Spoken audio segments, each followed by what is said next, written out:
Veneto Green Cluster è una rete innovativa regionale riconosciuta dalla Regione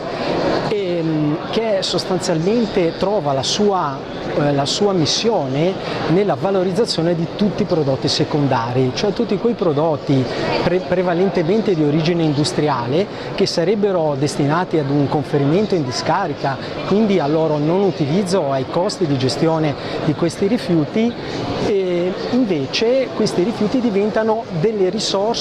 che possono essere funzionali a nuovi cicli produttivi o alla realizzazione di nuovi prodotti o addirittura ad usi che possono avere a che fare con i consumi, diciamo, energetici. All'interno della rete innovativa partecipano intanto le imprese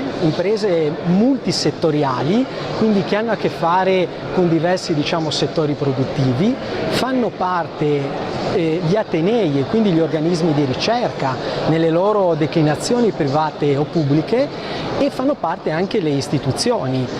una per tutte la Regione che ha riconosciuto questa realtà, ma anche altri enti locali che in questi business hanno certamente una loro importanza, se non altro da un punto di vista, diciamo, della regolamentazione del mercato. Veneto Green Cluster è una rete aperta a tutti i soggetti che nell'ambito della tematica appunto della valorizzazione dei prodotti secondari vogliono attivare, promuovere iniziative di ricerca, di sviluppo per appunto la realizzazione di nuovi processi produttivi, nuovi prodotti, sviluppo di nuove tecnologie, brevetti, cioè tutto quello che ha a che fare con l'utilizzo tramite recupero di